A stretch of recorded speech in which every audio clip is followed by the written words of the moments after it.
Okay, guys. So welcome this morning. It's just gone 1/2 past, so we'll get underway so that we've got plenty of time for questions and answers at the end.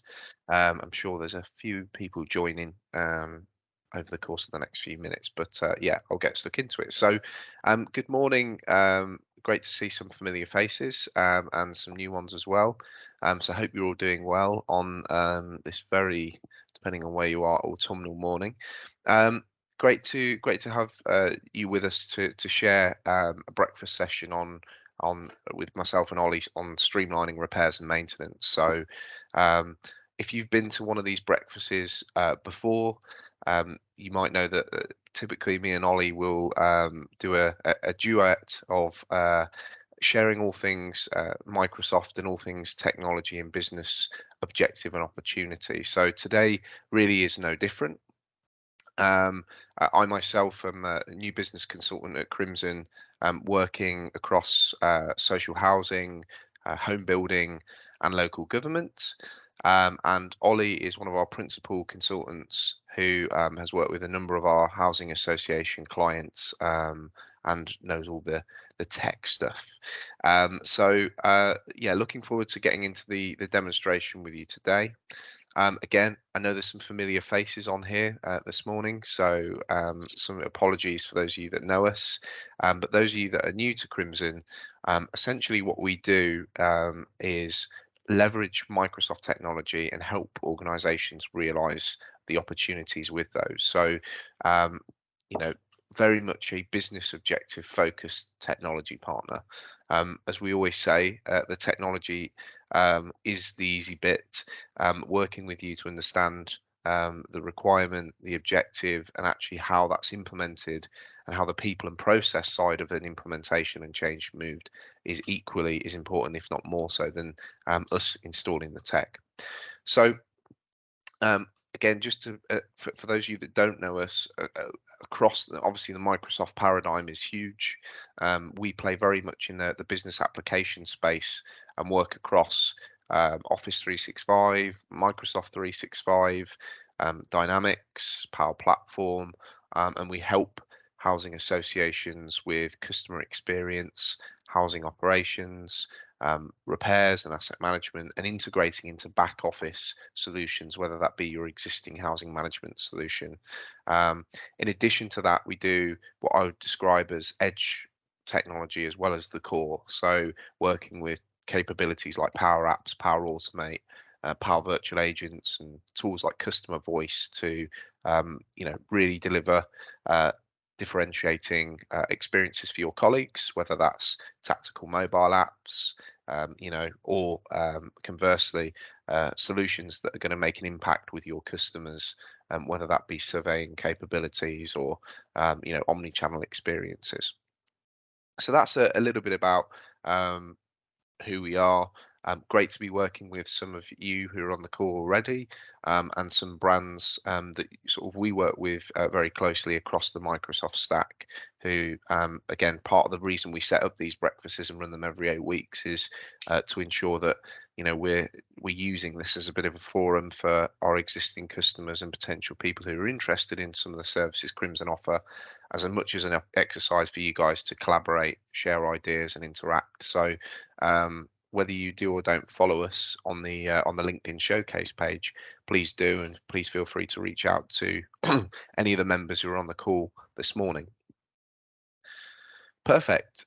So as I say, today's topic, great to see sort of on the list of people that are attending from both housing operational and repairs roles. So what we wanted to take you through today is Dynamics 365 and the Power Platform capability. How can we leverage that to improve some of the repairs capability and maintenance capability, either as part of a full Microsoft application or complementing some of the existing business platforms that you have today, i.e. an existing housing management solution.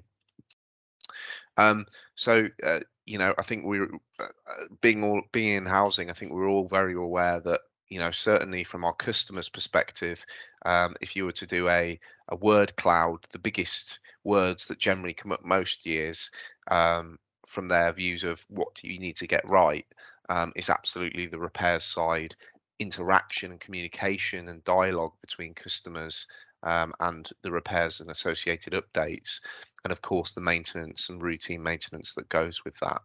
Um, so it's a massive, massive topic, always and always will be for your customers. And what hopefully we're going to go through today is showing you how some of the Microsoft capability can handle and manage that. Um, it goes without saying this is data that was just over a year old now, but the significance of spend that you guys across the country maintain on repairs goes to show the severity of getting it right and the importance of ensuring that it's right.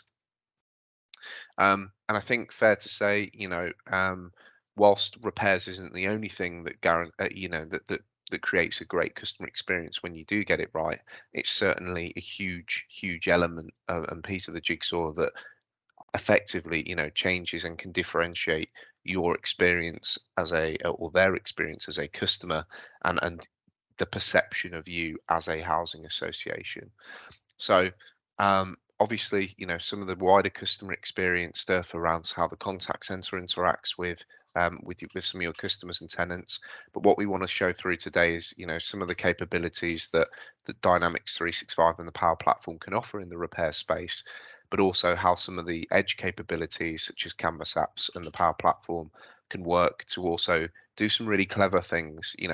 I think we're all aware of capabilities that are going to affect the asset space, the repair space moving forward, things like IoT devices that are already well embedded, and that's only going to grow. And I think the key for me and key message to take away today is does your existing repairs platform, scale to the level of not just today's customers and tomorrow's customers, but in the next 3 to 5 years, does that platform have the capability to, integrate and work with those modern capabilities and IoT capabilities that we're seeing that are going to be even more prevalent in the years to come. We believe Microsoft's capability does, and why we're keen to touch upon that today. But with that, and as a bit of an intro, I'll hand over to Ollie to walk you through some of the demonstration capabilities of Dynamics 365 and the Power Platform from a repairs and maintenance perspective. Ollie, over to you. Brilliant. Thanks, Jordan. Hopefully you guys can all hear me. Yeah, so today I'm going to take you through a bit of a journey around a very unlucky tenant of ours who I guess has been picked on, virtual tenants, not a real person, but has been picked on most of these housing webinar elements is Alison. Now the journey I'm going to take you through is Alison's got a leaky pipe in her bathroom. And and she's going to try and get that fixed, or certainly raise it to a housing association.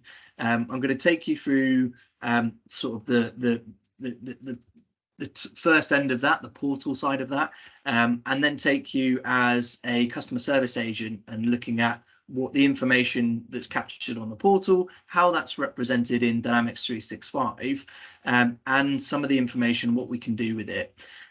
Giving the power to the customer service agent to be able to look at related data to that case, the tenant, the tenancy, the property itself, to get a well-rounded picture of maybe what's going on and maybe some deeper issues, but also a little bit around using that data to be able to focus on creating a work order to get an engineer out to go ahead and fix the issue. We'll then sort of take you through a little bit more of what Dynamics 365 offers from a mobile perspective. So I'll be chucking up a kind of a mobile app to show you native field services mobile, and also a little bit of what you can do with Canvas apps, tailing off at the end of the demonstration around some really cool features around Canvas apps.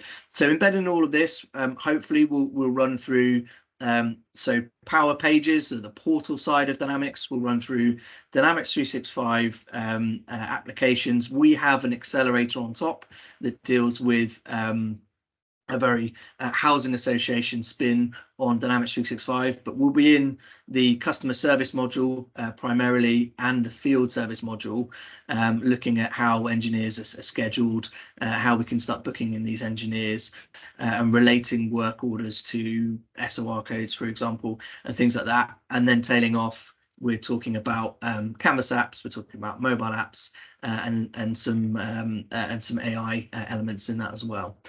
So that's really the journey that I want to take you through. So I'm going to start to share my screen. And as I said, I'm going to start with the portal. I'm Alison at the moment. I've logged on to my my Crimson Housing, Crimson Tenant portal.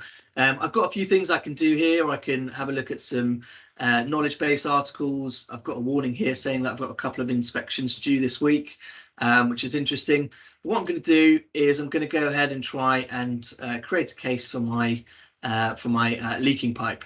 So the first thing you can see is I've jumped onto my support, where you can open a new case or you can search for certain elements. Now this links to your knowledge base article. So if it's something, maybe it's not leaking pipe is probably not a good example of looking at that, but potentially some FAQs for the process around anything. So it could even be what's the process around ASB. So if I start searching for things, you'll see that the knowledge base article is connected here, so I can click on this and have a look at the policy, Crimson Housing's policy around ASB, etc.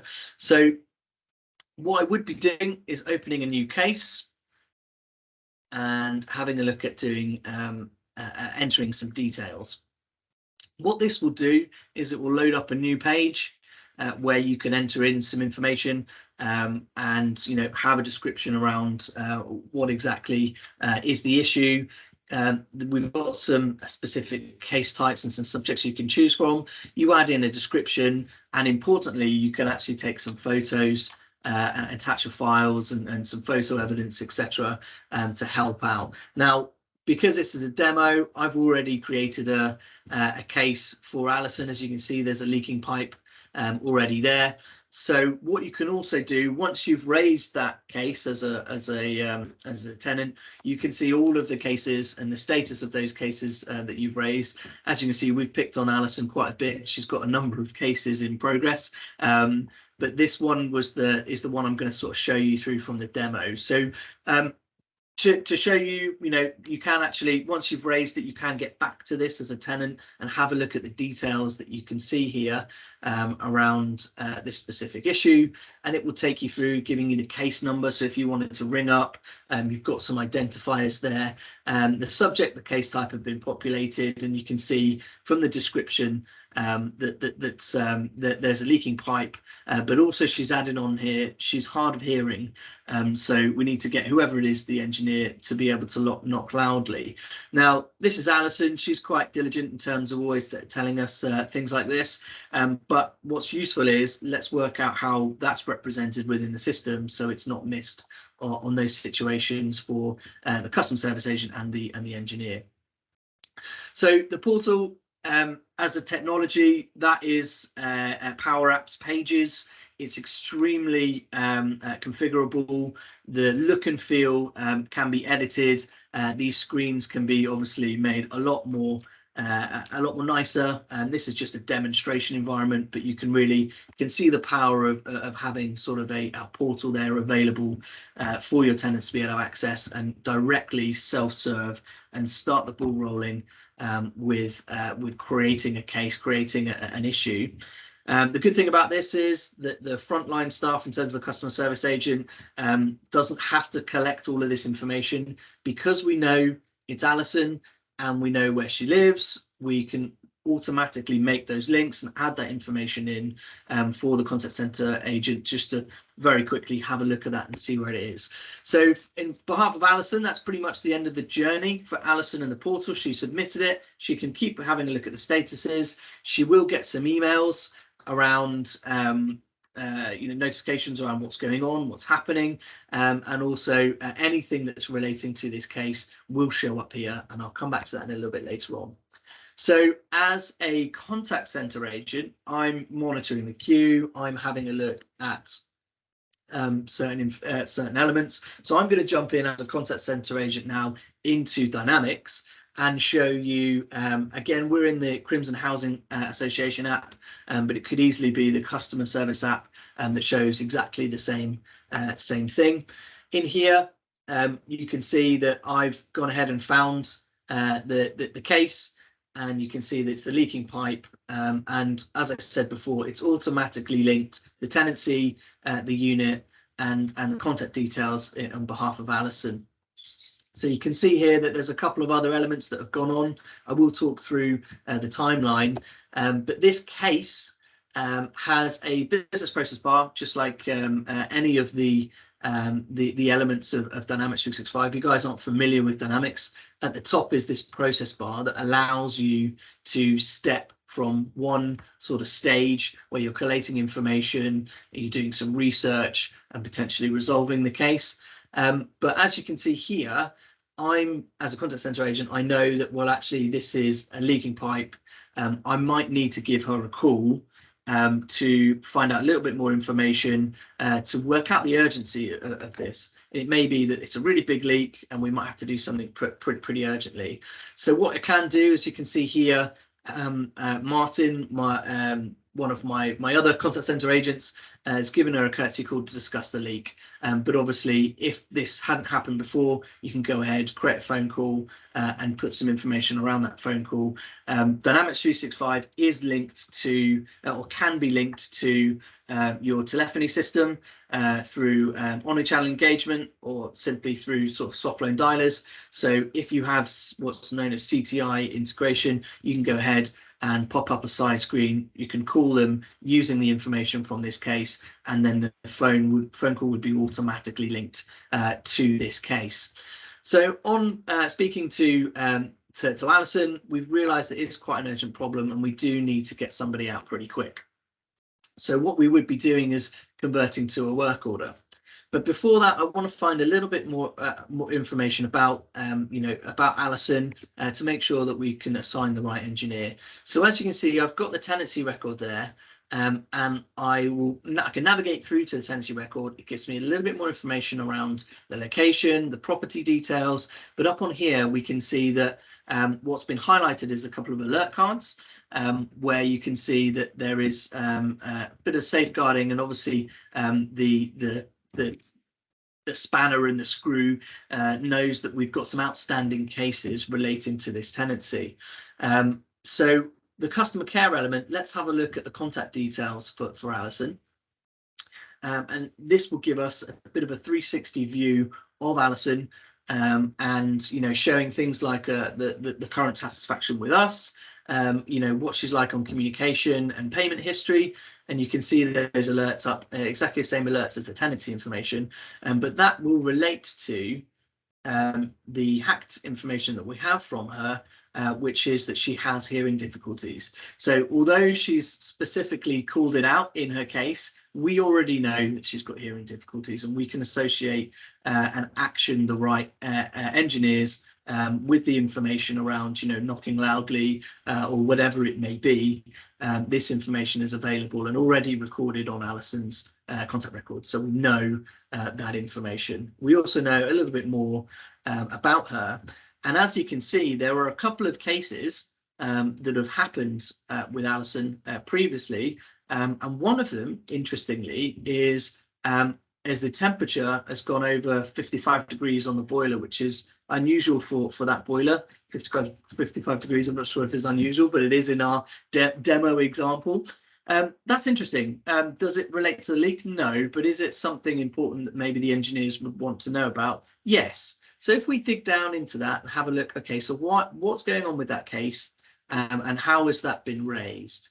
So if I jump onto that case, I can see that it looks like it's come from an IoT alert from Alison's boiler. So what we can do is have a look back onto the initial IoT alert and have a look and see, okay, well, that's really interesting. Something's happened here where it's triggered an alert to say that something might not be working quite well with the boiler.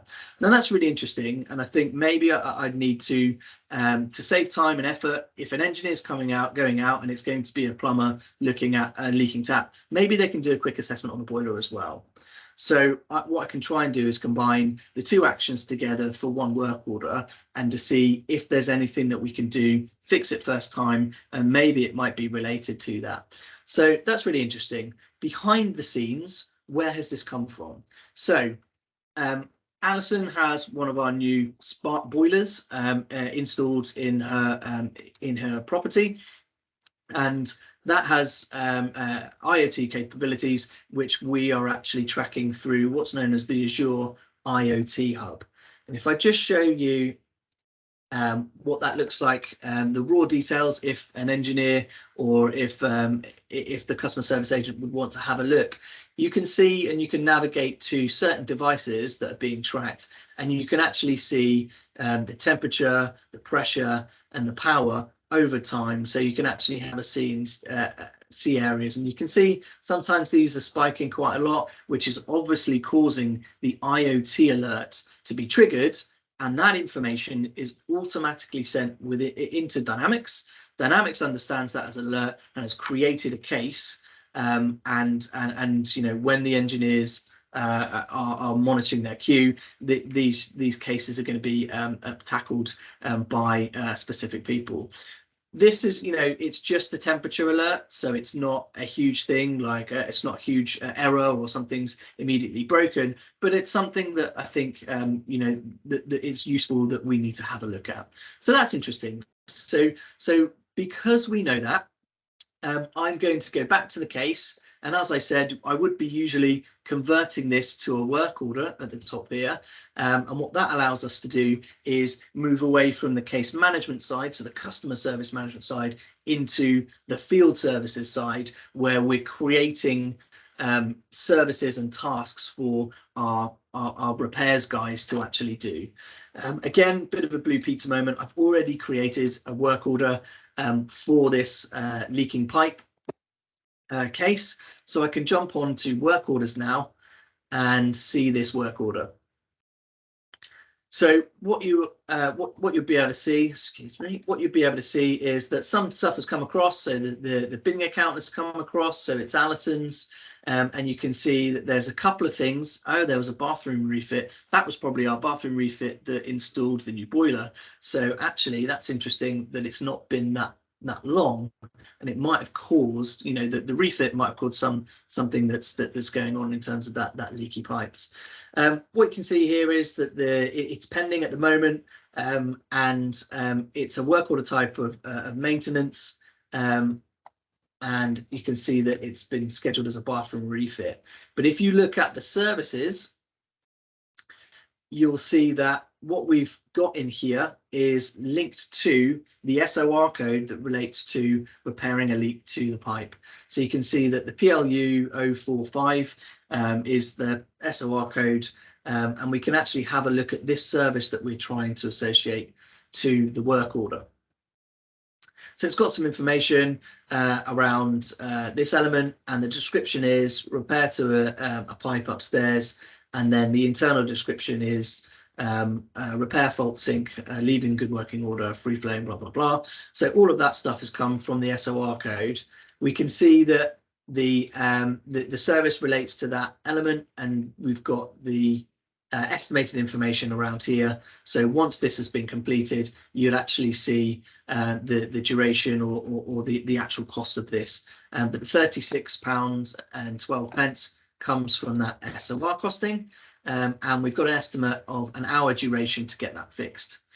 But because I've seen the IoT alert, and I know there's an outstanding case because we've looked on it from Alison, what I'd also want this engineer to do is to go and actually have a quick assessment of that boiler as well, so we can tackle two things at once.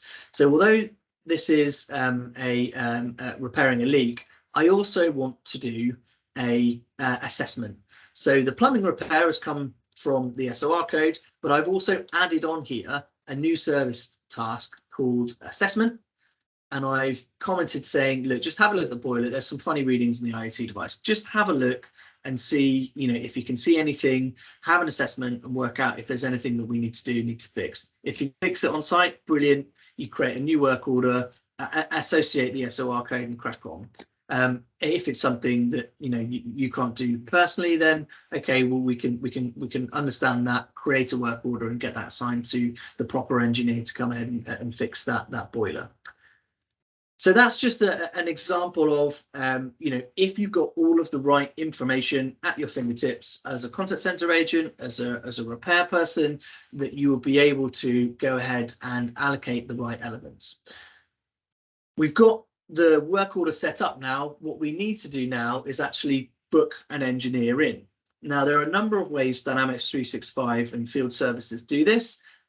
You can manually go ahead and book this by clicking the book button. And what this will show you is a number of things. Once it's loaded, it will show you a scheduler of our appropriate engineers that have the right skill set, and the ones that are available, we can go ahead. It looks like I'm already booked, but I seem to be down here twice. But I can go ahead and just simply click on that and say, okay, well, let's book it for 10, and give him a couple of hours or to actually have a look at this. That's the arrival time. Call it 10:30, and then the end time, let's call it 12:30. So what I can do is go ahead and book this.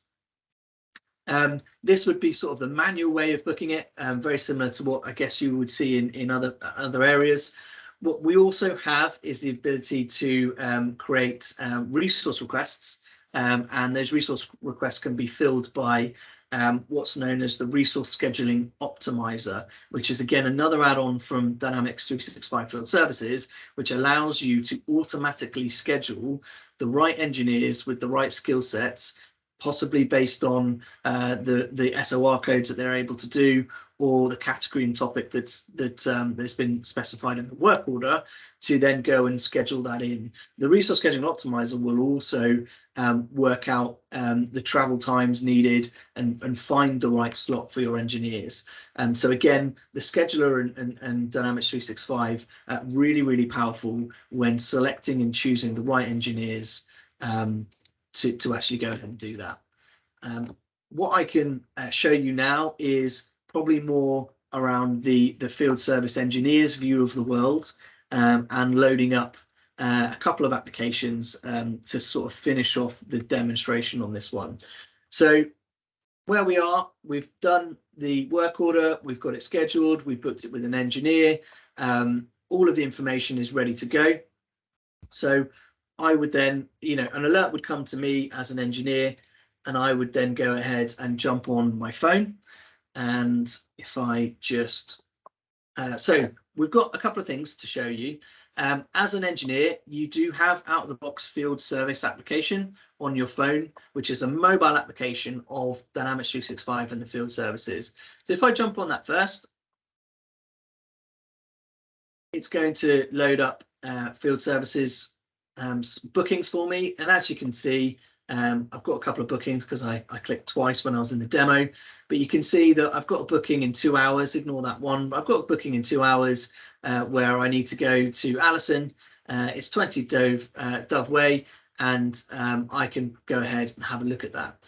So as an engineer, I can see the bookings I have all day for the week, whatever it may be. I can see some really pertinent information about this, including the work order. If I wanted to find out some more information about that work order, I can see Allison, I can see the work order types, I can also see the services and the service tasks that these guys want me to do. So I've got an hour reserved for doing the plumbing repair and 45 minutes to do the assessment. So I can go ahead, find out a little bit more information around that, and go ahead and start work on this. So as you can see, quite powerful in terms of being able to find the right information within sort of out of the box Dynamics 365 mobile application. What you can also do I'm just closing the field services element there and go back to my home screen. I actually have, I am a designated plumbing engineer, and I've got a separate application that deals with boilers and work orders with boilers. Now, this is an example of a Canvas app that can be configured that is a little bit more specific to the type of things an engineer or the type of work that you'd want your engineers to be doing. So we've created a Canvas app called Work Orders, which specifically talks around what type of work is doing. So I've gone ahead and fixed the leak, absolutely fine, noted the things down, and we're on to the assessment now. So I'm going to have a look at some of the elements around the boiler. So I need to understand what the boiler is. I've never seen this boiler before. I've jumped onto the kitchen. I've never seen this boiler. It's a new one, as I said, so it's a new smart boiler, and I've never seen or worked with this before. So this is going to be interesting. So what I'm going to use here is Azure AI Builder to take a quick photo of the boiler so that I can get the right information. And the reason why, I could search for this and type in the boiler and the make and the model, but it's all about as efficient as possible and as quick as possible. And rather than going ahead and looking for this manually, what I can do is open up the screen, take a picture of the boiler, and what that will do is go ahead and using AI Builder and image detection, it's actually going to identify Worcester Bosch Green Star. It's already identified the type of boiler, 82% confidence. Yeah, I'll take that. And what I want to have a look is just have a look at the relevant knowledge base article for that. And I can see already, if I just take a quick picture, it gives me the AI, it knows which boiler it is, and it can then automatically find the right information for me to understand what the boiler is about. It might be links to the manual to understand, okay, if I'm doing a quick service check or if I'm checking X, Y, and Z, where's the location of this? Where's the location of that? I've got this at my fingertips as my engineer. Now, in this instance, I can see that there's something wrong with it. I don't really know this boiler. I'm not confident in fixing this myself. So I'm going to go ahead and create a new work order, and I can go ahead and enter in all the information at my fingertips, and that work order will automatically be linked to the case, to the tenancy, the location, and Alison, and it then we can then schedule and find the right engineers to go ahead and fix the issue, the actual boiler. So very, very quick demonstration of some of the elements around Dynamics 365. But as you can see, there's a lot there that you can do. And it's really about being super responsive with the data being captured in the right area. So if you're looking at the portal, you're capturing and doing self-service from Alison. If you're the customer service agent, you've got all of the information to your fingertips, so you can make the right choices in terms of creating the work orders and associating additional tasks to be able to fix some things first time. And then from the field service side of things, as the plumber, I have at my fingertips all the information that's been collated from Alison and the customer service agent, but I also then can enter and find out some information about, say, my location or my environment. This is the AI Builder allows us to scan the boiler, and also I can create work orders off the back of something rather than bringing it in or having to wait until I go back to the office to then get somebody to go out and see them. I can create that work order on the fly with my mobile so that it's far more responsive. So those are the elements that I really wanted to sort of touch on today, to kind of summarize the benefits of these.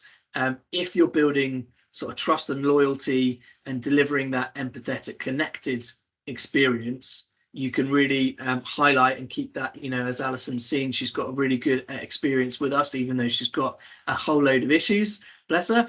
But you can see that if it's a connected customer service experience, you have that data to be able to do it. The actionable insights is, again, something that really is useful. If you've got IoT connected to these smart devices, that information at the right time can create those alerts and get the ball rolling in terms of creating that case and getting it fixed quicker. And obviously equipping your employees with mobile devices that have the right applications for them to do and process their job quicker. It means that it's going to speed up the whole process, and you know, the experience is going to be a lot better. So that's the demonstration for me, pretty much done. So yeah, thanks very much. Thanks, Ollie. And now for the second part of the session, which is really just a Q&A for you guys to get some of the questions answered. So Steve, I see you've got your hand up, so thank you for patiently waiting. Yeah, over to you, mate. Cheers, thanks a lot. Thanks for the demonstration. You've got some really good stuff in there. We got Dynamics 365 within Salix Homes. One of the things that we've never been able to get around is, from a portal perspective, there's a couple of aspects here, is how do you show your appointments when you've got main and joint tenants? Okay, so that's really interesting. So yeah, showing appointments when you've got multiple tenants is really hard, with the native way that you would do portal security, right? Because you've got security on, say for example, the appointment, it's linked to whoever it's linked to, and therefore the entity permissions work so that you're just showing it to one person. There are some sort of workarounds to that, where you can actually program, certainly in the new versions of the Power Pages, you're able to actually show a greater sort of realm of the appointments for specific people. So rather than linking it directly on entity permissions to the contact, you link it on the tenancy, and then the related elements of the tenancy means that you can have then your named tenants have availability, have access to see that appointment. So it's kind of like a second step down, but you link the tenancy. That leads down to my next question. So I've got a couple of these, so I'm just going to go. Yeah. So one of the things that we're able to do, but I didn't see it in your demonstration there, is we're able to get the customers to make those appointments, because we don't want to be creating calls. So with your demonstration, are you able to allow customers to make their own appointments? Yeah, absolutely. So again, it's not a part of this demo, so apologies if it's a bit rough already. But say for example, we would be allowing, for example, we know, you know, Alison's smart enough to know that she needs somebody to come around. She ain't going to fix it herself, so she needs to create an appointment. So where you've got view details, you can also do booking an appointment. Now this one at the moment is associated to Dynamics 365 bookings, which is again a Microsoft 365 piece of functionality that allows, oh great, page not found, brilliant. But you can, yes, you can go ahead and book the appointment through, we've got it through 365 bookings, and then through the booking side, you then have Power Automate go ahead and then try and create that booking within field services. And then the resource scheduling optimizer will then allow you to then push that across. The downside with everything like this is how much are you willing to show to your customers. So, you know, named people on in terms of, you know, named engineers, you don't really want to be doing that, because they may think it's a leak, and they may think that they need to see, you know, Gary from plumbing, but it could be somebody else. And then having that sort of availability being able to be surfaced is really tricky if you're doing it named individuals. So there would be a way that you're making sure that, you know, you can at least try and go through something like 365 bookings, or if you can surface some sort of schedule elements where you can try and schedule it, and there's some, you know, you capture the preferred date and time and sort of make the comment to say yes, it's, you know, we'll try to meet that schedule. We'll let you know if we can't, and get that to rescheduled and provide them with some specific times. The other way that you could do it, I'll just close the portal. The other way you could do it is through a chatbot. Right, so if you've got virtual agent connected to your portal, you could go ahead and say, okay, yeah, I need a repair, and they can say, oh, you know, what you know, add some details around the repair to hopefully get them to the right SOR code. As soon as you've got the SOR code, you can then have the relationship to the SOR code to the type of resources needed to be booked, and then through Power Automate and virtual agent, then start booking in. And directly through Dynamics 365, not having to show exactly the sort of the availabilities, but you could then surface through Power Automate the best available times that you have for the right agents, and then you go, okay, well, we have space tomorrow between X and that, and you can give them a selection of options on their chat, and they can pick from that, and then you could process through field services. Does that make sense? Yeah. So the only other one I've got, because this is really good for us, so your field service mobile app, is that the right one where they out to the customers? Are they able to? Is that able to capture the customer's signature at the end of the process? Ah, very interesting. So the field services one, you should be able to, yes. I did show this in a previous demonstration where I think I've got a demonstration where I actually have, let's have a look. If I just go back. So on the Canvas app, you absolutely can. I haven't built it on this one, but you absolutely can on this one. So if we look at my field services, let's just get out of this.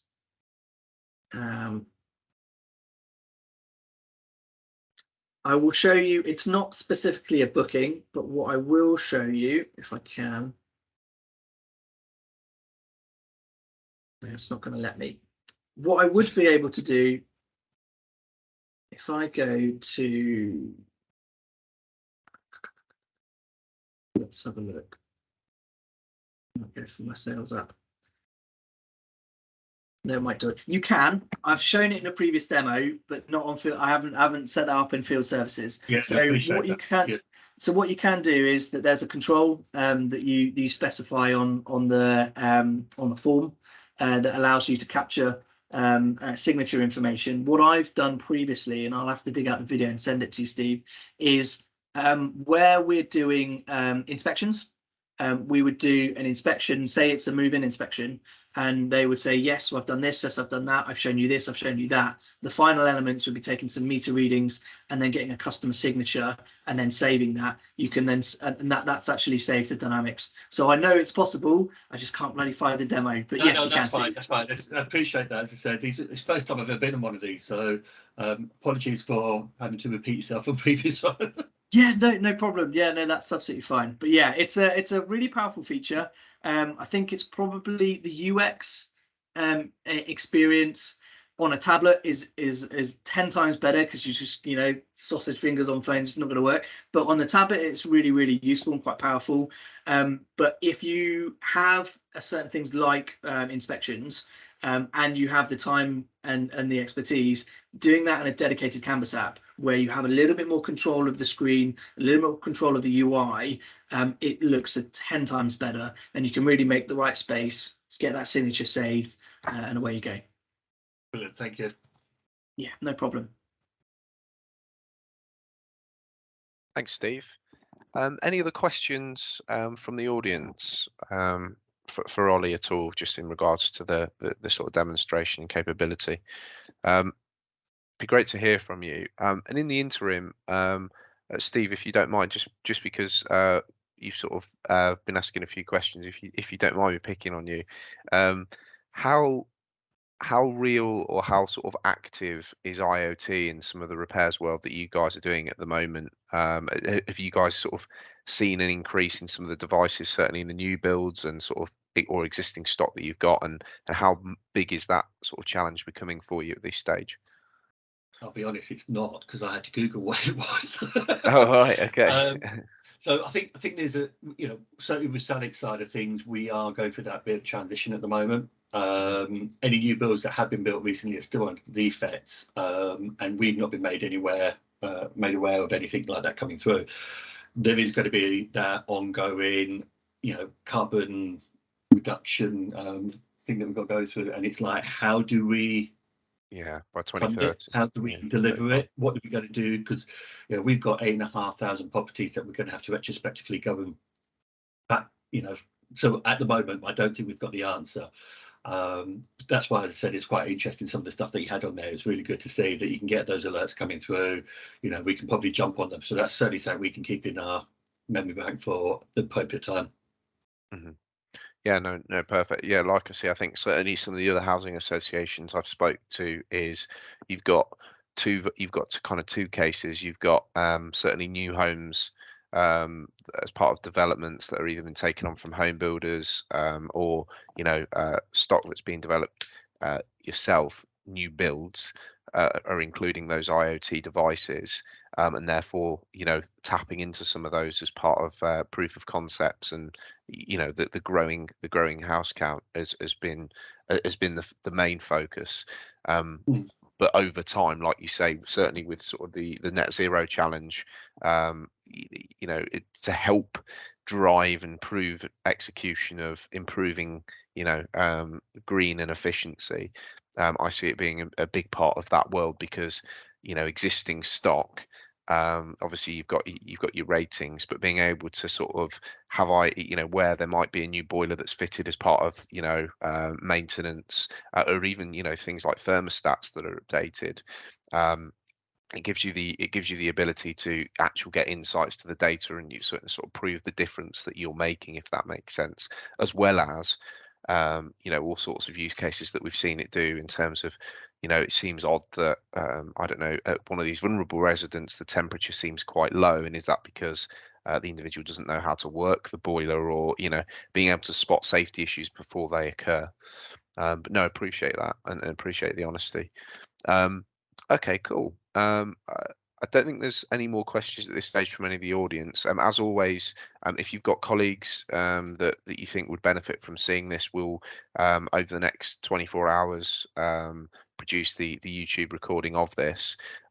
Steve, I'll share with you separately. Actually, there is a separate session that I think some of the guys who are on the call came to around the sustainability app that Microsoft produced, which is all about capturing and recording the sustainability and sort of capability of you going green, if that makes sense. I'll share that with you. That might be useful for you to have a look at. But we'll share this video out with yourselves as part of a follow-up.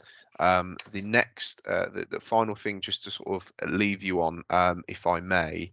The actual capability that we showed around the AI piece and the boiler recognition piece, we're constantly on the lookout to collaborate with housing associations and also get funding from Microsoft to deploy capabilities like that, which is part of our accelerator now, into your environments.